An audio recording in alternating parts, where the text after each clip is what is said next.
Saudi আরবের রাস্তায় যে কোনো সমস্যা হলে 911-এ কল করলে তারা অতি দ্রুত চলে আসে। 1 মিনিট 2 মিনিট বা হাই হলে 5 মিনিটের ভিতরে তারা চলে আসে। আপনার যে সমস্যা, ওই সমস্যাটার কথা বললে হয়তো দেখা গেছে কেউ অ্যাক্সিডেন্ট করছে, কেউ রাস্তার ভিতরে কারো গাড়ির ইঞ্জিনে আগুন ধরছে, বা একটা গাড়ির সাথে একটা গাড়ি অ্যাক্সিডেন্ট হয়েছে, বা নিজেই একা একাই অ্যাক্সিডেন্ট করছে। এইসব যা কিছু হবে অবশ্যই 911-এ কল দিলে তারা খুব দ্রুত চলে আসবে। আজকে আমার বাসার সামনে দেখেন একটা গাড়ির, কালো একটা প্রাইভেট কার গাড়ির ইঞ্জিনে আগুন ধরছে। ফোন করার সাথে সাথে, সিগন্যালের ভিতরে এটা, ফোন করার সাথে সাথে দেখেন 2-3টা গাড়ি চলে আসছে এখানে। এই যে দেখেন আরো একটা গাড়ি, 3-4টা গাড়ি, এই যে হলুদ গাড়িগুলো দেখতেছেন, এই গাড়িগুলা তাদের সেবার জন্য চলে আসছে। কি সমস্যা ইঞ্জিনে, কি সমস্যা হয়েছে এগুলোর জন্য আসছে।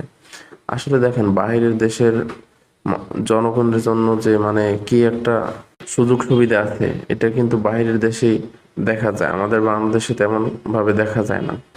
ভিডিওটা করছিলাম আমার বাসার রান্নাঘর থেকে, কিচেন রুম থেকে। তো এখান থেকে ভালো দেখা যাচ্ছে না, সম্ভবত আমাদের ছাদে উঠলে অবশ্যই একটু ভালোভাবে দেখা যাইতো। এই জন্য আমি একটু আবার ছাদে যাওয়ার চেষ্টা করলাম, যাইতেছি ছাদে আপনাদের ভালোভাবে দেখানোর জন্য। চলে যাচ্ছি ছাদে। এই দেখেন ছাদ থেকে দেখা যাচ্ছে ওই যে কালো একটা গাড়ি দেখতে পাচ্ছেন, ওই কালো গাড়িটা ইঞ্জিনে আগুন লাগছে, এই জন্য ওরা আসছে।